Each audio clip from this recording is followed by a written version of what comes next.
Welcome back to the Teacher's AI Cafe. I'm Kane, a teacher and a parent who wants AI to give us back our time. I share practical classroom-tested AI strategies to cut down your workload, improve your feedback and reduce stress so you can get your evenings back and be more present with your friends and family. No jargon, just actionable steps. Grab your mug. Now let's get going. Welcome back to today's podcast. Before I actually get into today's episode, I'm going to mention a little side project I've been working on and having a bit of play with. So on NotebookLM, they've got the new video feature. It's been out a little while. I've been playing with them. But what I've actually started doing, it's turning out pretty well, is actually making infographics and little short video summaries of my episodes. So if you want to check it out, go over to my YouTube channel and have a look, because I think they look pretty cool. They're using what's called the cinematic, and it looks like a line art type footage, and I think it actually does a really good job. So I'm going to keep working on that. I'll put it, obviously we've got the YouTube link in our footnotes. It always goes up every week. But let's get into today's episode. So what we're going to look at basically is 5 simple ways to create better AI results with your prompts. Or some people call them genius hacks or super prompts and things like this.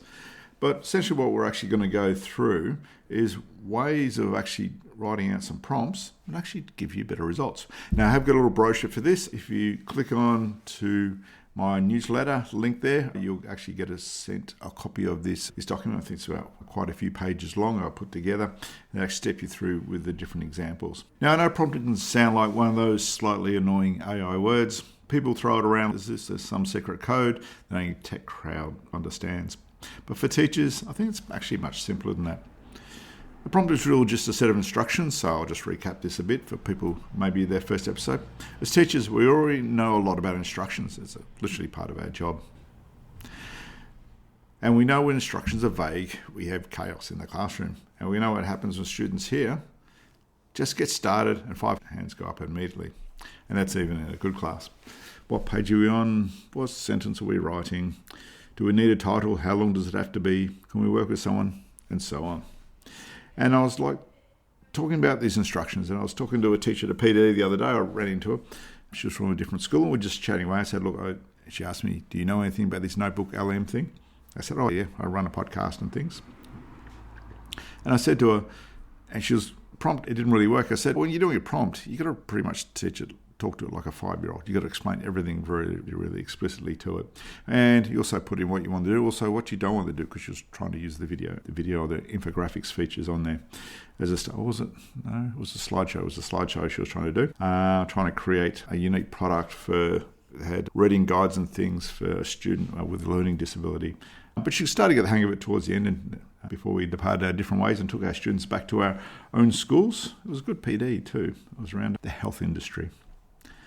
So the problem we got, getting back to it, with weak prompts is just say you have 10 minutes lunchtime, you open ChatGPT or whatever you're going to use and create a lesson on Industrial Revolution. Instantly comes back, first glance looks great, it's got headings, warm-up activity, main task and so on. It does this pretty good now. Then you read it properly, lesson's probably too long, reading's too hard.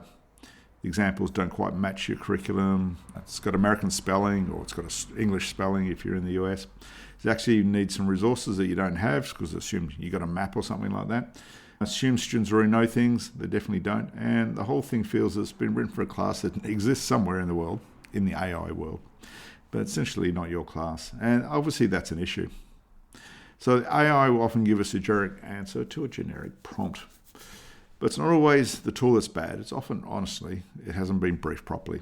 You've given really bad instructions to it. So one way to actually get around this, particularly if you're short of time, and there's a few different ways to do this. I'm going to give one particular model. And the first prompt upgrade one is ask before answering. So this is nice and simple. Ask the AI to ask some questions before it answers. This is especially useful when you're creating something that depends on your class and context. Instead of writing, create a worksheet on the Black Death, try some of that. Before creating the worksheet, ask me 5 questions that will improve the results. Only ask questions if the answers change the level of difficulty and structure, source choice, and teacher usability. That one sentence can do everything.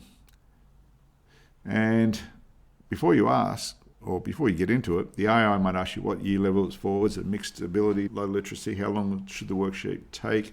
Is it a primary source included? Do you need an answer key? So it'll actually start to interrogate you to actually get better answers. Simply by answering these questions it's asking, you can actually then create better results. But also, when you go through this process, it actually prompts you to put the details in there that you mightn't have originally thought about. So this works really well for lessons, assessments, rubrics, whatever you can think of, even parent emails or curriculum resources. Now, I wouldn't use it every single time. It's a lot more time consuming. But like I said, if you're starting off particularly something new, you don't know what to include in it, or you're looking for something quick, you want some clarifying questions, I find it works very well in that. So whenever you put a question like create a worksheet on the Industrial Revolution, or create a worksheet on Othello or The Tempest. My daughter's doing The Tempest at the moment for English Lit in the contest. Before answering, ask me up to 5 clarifying questions if the answers will materially improve the result. The word materially is useful because it basically tells AI, do not waste my time with questions that do not matter. I do know there's a more extreme version of this was simply, and I've seen this promoted on TikTok and other places, ask me questions until you're clear what I want to produce for you. So basically you might get 30 questions till the AI is actually understanding and clarifying what it actually needs to do. It just depends how much time you've got. So upgrade number 2, give context, examples and constraints. The second upgrade is probably the most useful habit and probably relates more to what you're already doing at the moment. So a lot of teachers prompt the AI already knows their room, students and so on, particularly if you're using something like a project. If it does not, so it's rather than asking, create questions for this reading. Create questions for a Year 8 mixed history class. Start with 3 literal comprehension questions, 2 inference questions, and 1 source usefulness question. Keep the wording clear, student-friendly, and in my case, use Australian English. AI gives it something to work with, so it gives a role, a task, context, constraints, example, a check, and a check at the end. But I reckon we can actually make this better again. I guess if we go through the example, it could be act as an experienced Year 8 teacher, create 50-minute lesson on medieval feudalism for mixed literacy class. Learning goals is for students to understand how power, land, protection, loyalty connected to different groups in medieval society. Include a retrieval starter, short teacher explanation, simple simulation activity, written reflection, differentiation, exit ticket, use Australian English, and keep student instructions short. Already much better than make a feudalism lesson. Now AI knows all the details we need to put actually in there. Third one is do a draft review in a refined format.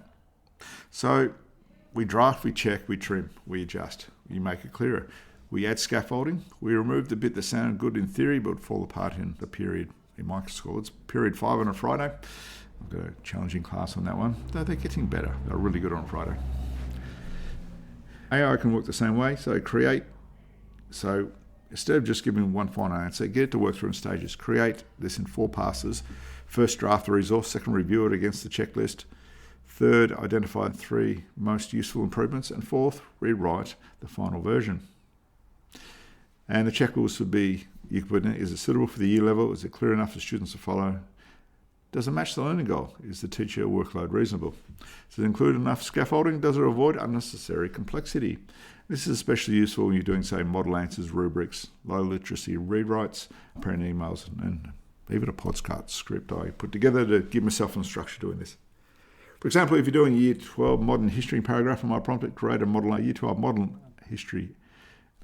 answer for a modern history essay on Stalin's rise to power in 1929. Draft it first and review it for clear topic sentences, accurate evidence, direct link to the question, analytical language, and suitability for 80% plus ATAR response. Then rewrite it for a stronger standard.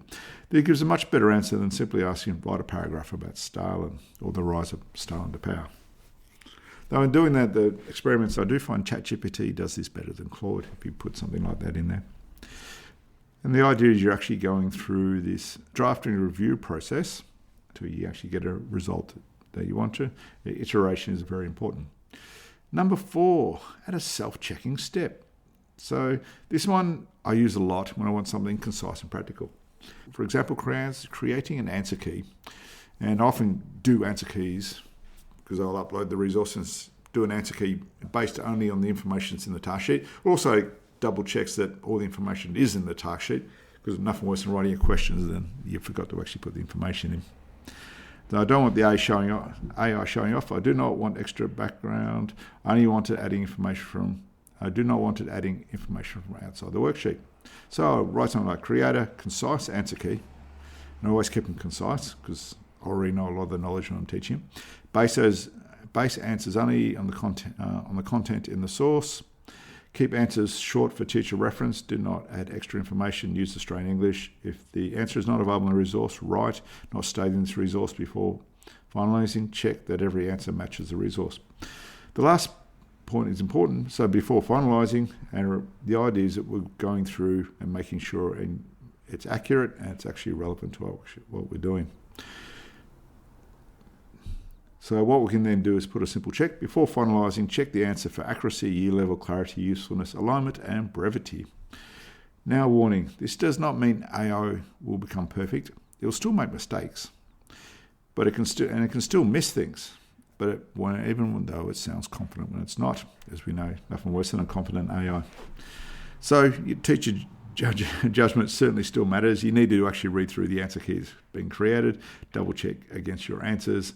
Having written the questions, it's a really quick process because you actually know what you're actually looking for, or you just make sure the questions appears in the answer key so you got the answer right underneath it. Okay, number 5, use expert roles carefully. So this one is all over social media.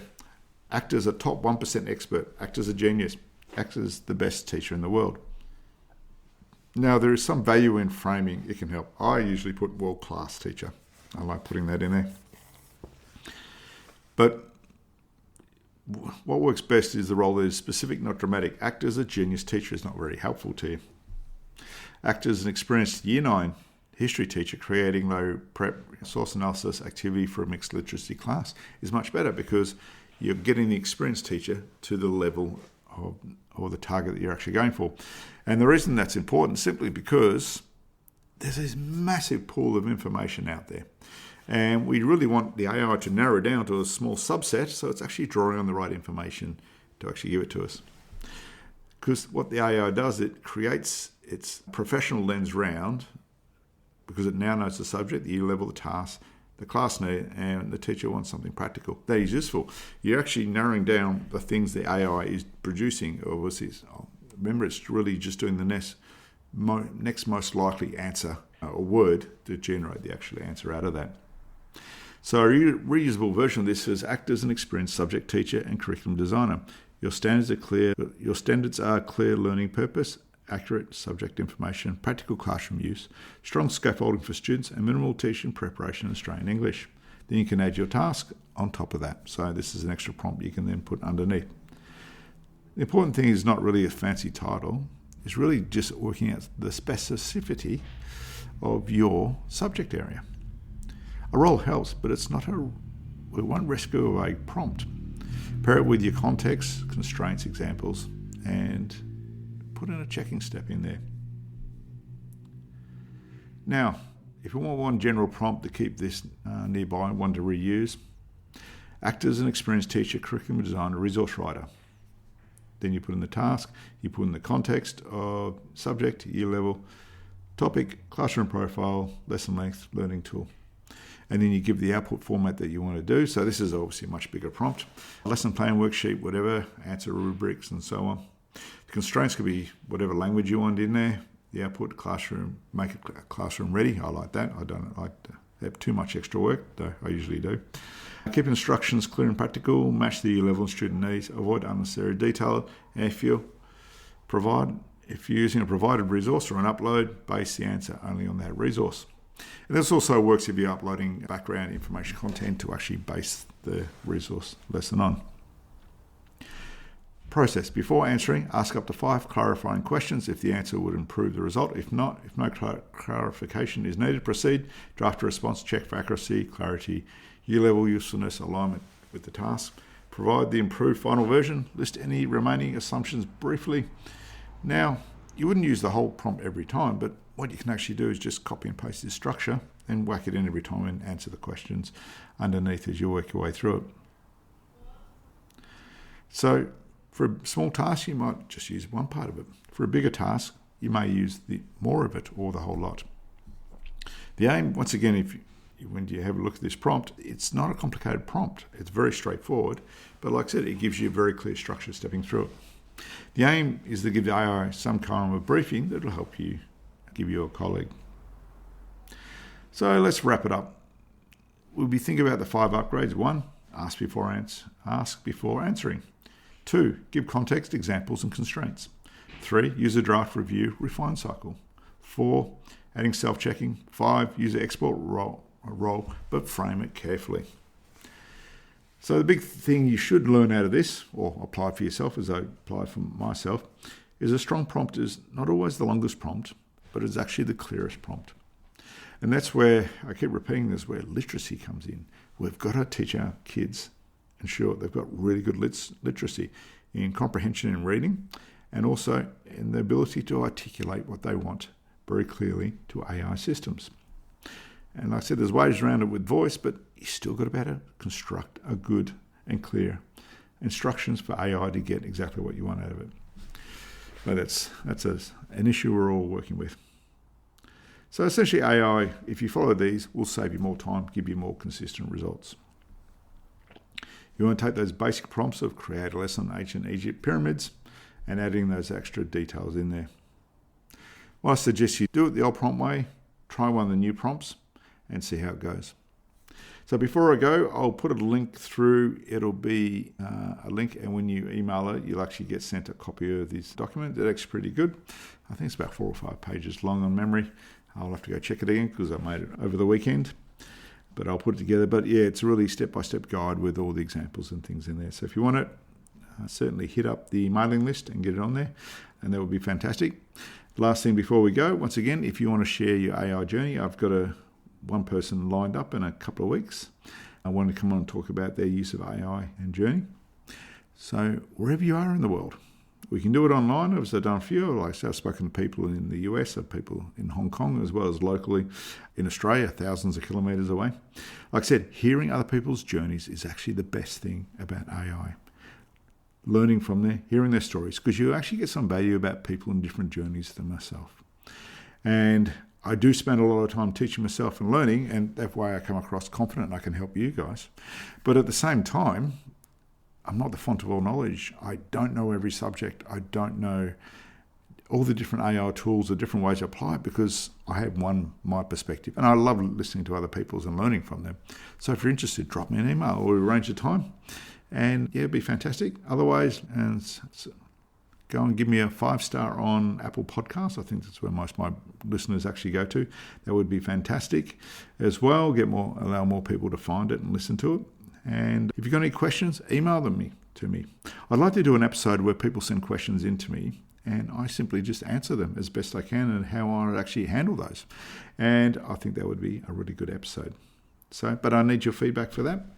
Till then, look after yourself. Thanks for joining me at the Teachers AI Cafe. Grab your mug, have a play with one of these prompt upgrades and see how much better your AI results become when the brief is clearer. Till then, take care and look after yourself.